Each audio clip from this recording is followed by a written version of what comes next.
Why? Well, let me roll up onto the sidewalk and take a look. Yes. Whoa! She's beautiful. I'm always being fast and furious. I made a joke in the other room about they used to say I was hyperactive. Now they say I'm successful. In the David Lee Roth edition of Cover Story, we joined David in Cincinnati on his record-breaking Eat 'em and Smile tour. As we'll discover, David's tour and his double platinum solo album, Eat 'em and Smile, have answered all the questions about life after Van Halen.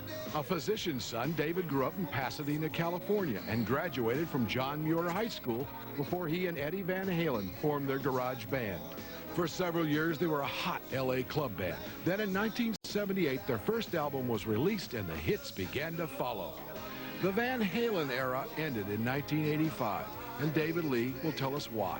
More importantly, we'll find out how successful David feels today, and we'll see why David's considered one of the premier music video artists in the world. We'll also get a look at David and Picasso brother partner Pete Angelis' newest video, the Spanish version of Going Crazy.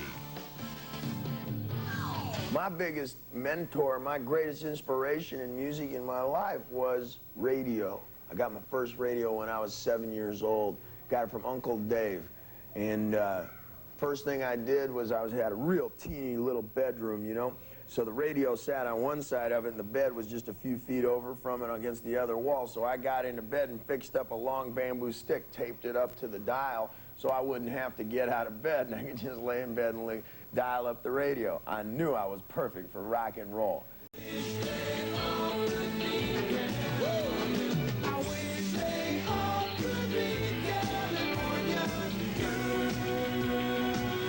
I was always listening to pop radio, man, you know. And that, listen how I talk. Where do you think I learned this kind of rhythm? I have a surgically implanted disco beat, man. And it's like, I got it from radio. My whole life is on 78 RPM, which coincidentally was what those first batch of records I got were. I've been all around this great big world, and I've seen all kinds of girls. Yeah, but I couldn't wait to get back in the States, back to the cutest girls in the world. If it's got music, if it has rhythm, then I gotta stand up. I'm the guy next to you on the turnpike, on the freeway, you know, the one who's playing the air guitar, you know, and doing the air drums, you know, and carrying on with us, sing the chorus, and I'm the three chicks in the background going shoop, shoop, and the trombone player, and on and on and on. Look at me already, even as I talk about it, yeah, I start to get flare-up, you know. Dave is the greatest partner I've ever had. I mean, I've had people that I've worked with creatively, people that I've directed with, people that I've written with. He's the greatest partner, really, that I just feel that we've got something special going, and it's totally pleasurable to work in this environment for me. There's always a big risk when you're going to leave a big band, like when I left Van Halen. And I didn't want to leave Van Halen. It was my intention to make a band, to make a record, and to go on the road, just like I always did. And when that band turned into Spinal Tap, got fat and sloppy, and didn't want to go on the road anymore, and didn't really want to go in and record, you know, take a year and a half to record. What? This is rock and roll, man. I think everybody was waiting with bated breath, like, what was David gonna do? I think most people assume that, just being the type of person that he is, that he would fall on his feet because he wouldn't let it be otherwise. But I felt really bad, you know. I thought, here this guy, you know, left the major pinnacle, you know, of the band after being together so long. I mean, they really had been together for years. I was forced into a position of, I gotta make a move. I looked at my producer, Ted Templeman, who's been through this a million times, you know, and said, hey, we gotta do something. We have just wasted so much time, and we're not going anywhere. This is the roaring 80s, man. So, well, the first thing in my mind, and the final and foremost, was, we're gonna start a band. We're gonna make a band. And that's the first thing that I did. This band was together within 90 days, 100 days after I left Van Halen.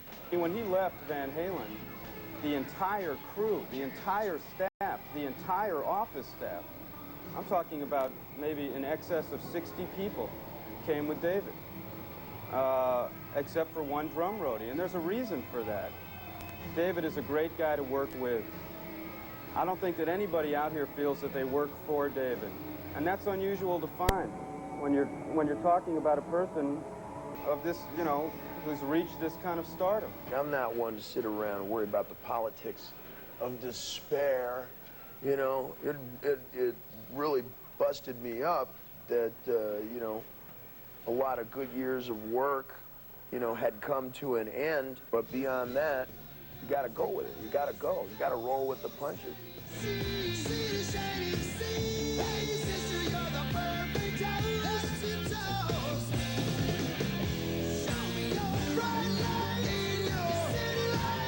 Adventuresome, you know, because everything that I feel and everything I think and everything that motivates me, all the answers to all of your questions are in my songs.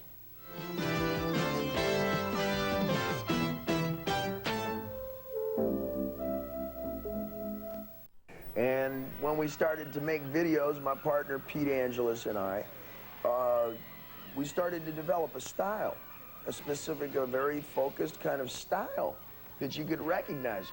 It was distinctive. So we decided we'd give it a name in true American tradition. And Picasso Brothers specifically indicates two really separate factions, and we're going to get a little bit zen here, folks.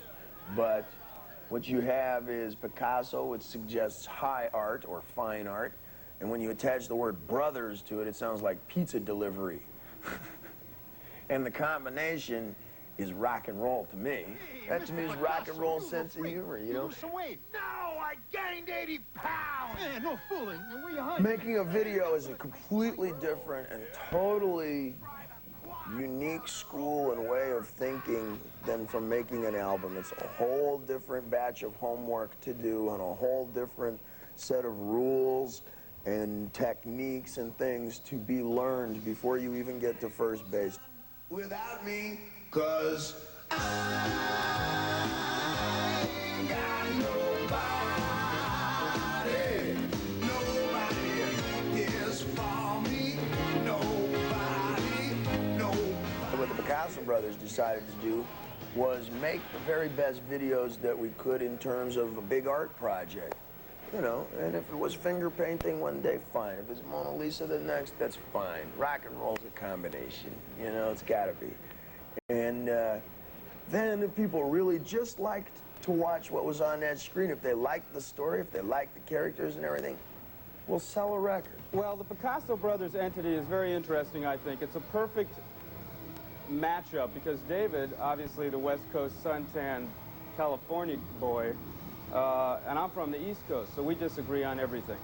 Therefore, by the time we get one idea on paper that we both like, we know that it's going to work, or at least it works for us. But the Fabulous Picasso Brothers, to me, or the work that we do at least, is kind of a cross between The Wizard of Oz and Ben-Hur. All right, I'll do it. Gentlemen, I'll have a turkey on rye with Swiss.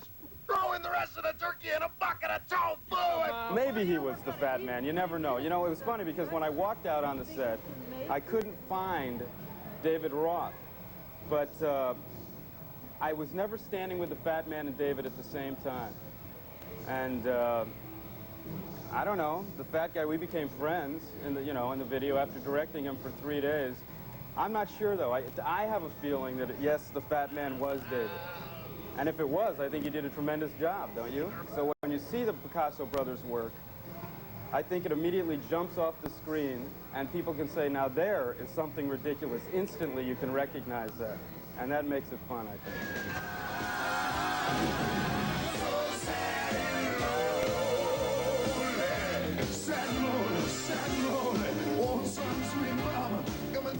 But to do the videos, you really have to step out. You gotta have bigger ears than a mouth.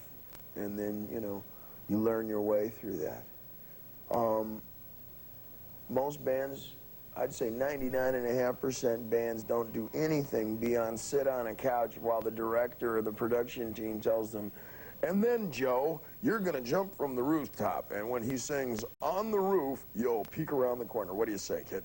It's like the director thinks he knows something that's gonna be popular with people, so every video's got it. One day it's computer graphics, next day it's the Picasso girls.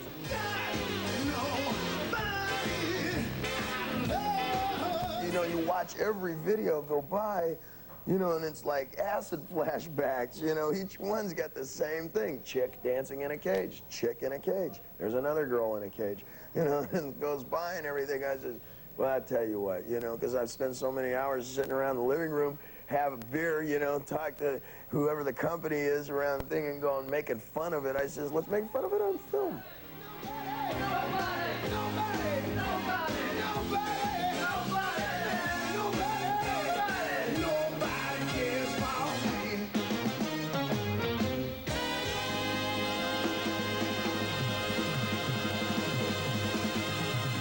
Every time I look at the videos, I wonder about how he could translate that onto a feature film, and I'd really like to see how that certain style that him and Pete Angelis have gotten preserved on video, because it's very funny, you know, and that's one of the neat things I think about David, is that he really doesn't take himself all that seriously.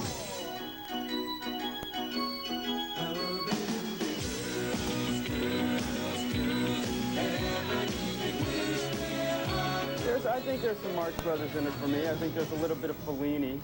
I like a strange twist every now and then.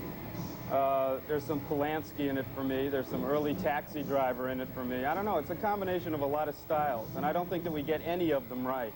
That's what makes it so special.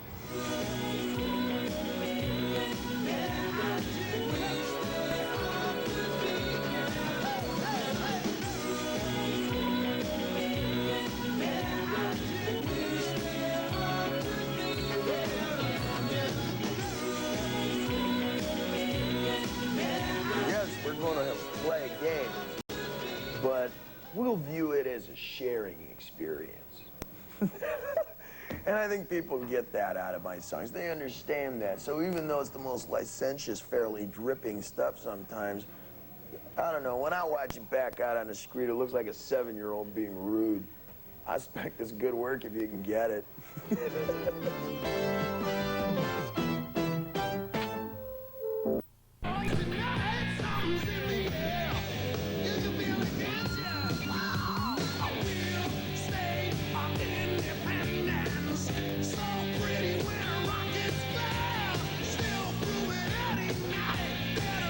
What I do best is on stage. I got real tired of a lot of my peer group rock and roll freaking out and losing a whole week, having a nervous breakdown because the monitor didn't work exactly right one night.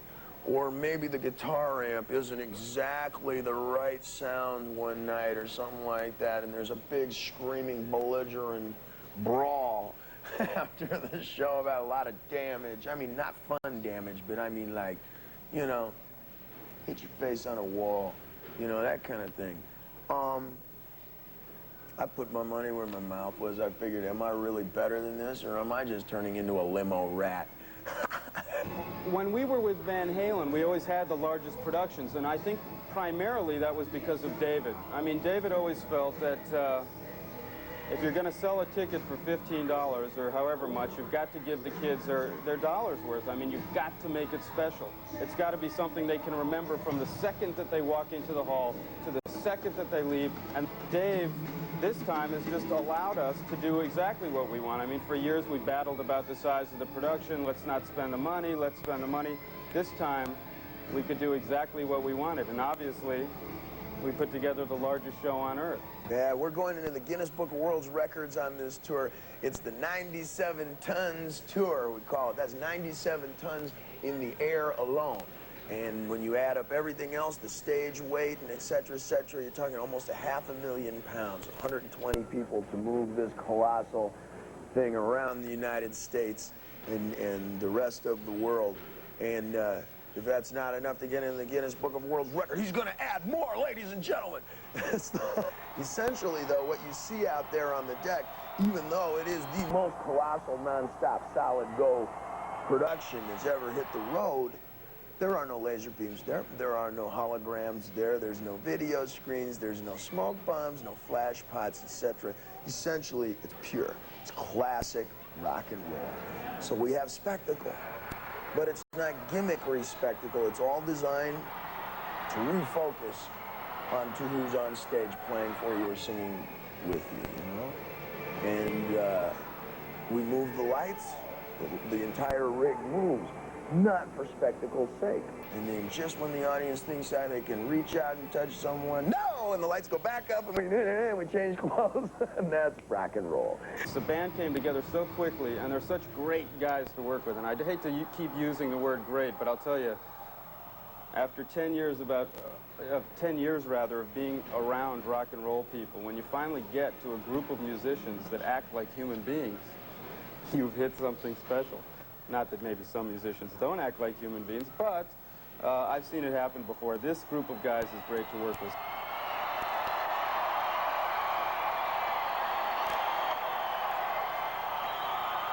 I get the best of both worlds, you know. I can tie my hair up under my hat, you know, and dress down, and I'll walk by night. That's when I do my research. I am the watcher instead of the watched, for a change. And I think that's important to have, because isolation, solitude's a real sweet drug, man. And then the music becomes vapid and unidimensional because of that. How many songs can you write about groupies and room service? How many people out in the audience really experience that and can relate directly to it beyond novelty value once or twice anyways? And a lot of bands burn themselves up because of this, you know. You know, I don't know him all that personally to know what he does, you know, in his spare time, but I have a feeling he probably does. You know, every time I've seen him just about, he seems like he's in the fast lane, so to speak. When people talk about the fast lane, they flatter themselves. And they say, yeah, I live in the fast lane, as if they are moving fast. No, no, no, no. The fast lane is like an escalator. It's the floor that's moving. It's all you can do to hang on, to keep up, all right? You gotta keep up, man. It ain't like you get there and sit and you go. You know what happens to people who do that. And it's what happened to my last band. Is, in fact, here's a little metaphysics for you. Perhaps it was them who moved away from me by standing still.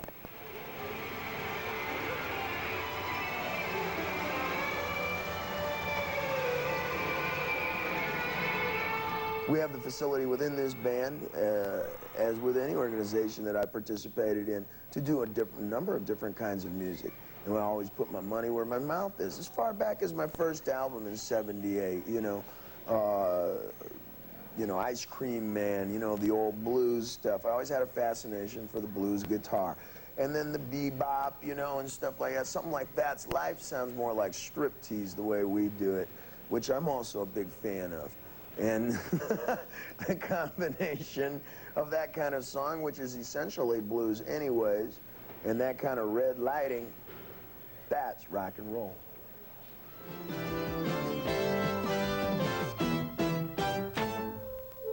It's in music, it's in rock and roll. And I don't know what I'm going to be singing 20, 30 years from now. I don't know what we'll be dressing like. It won't be like anything we're familiar with, I know that. And I'm looking forward to it.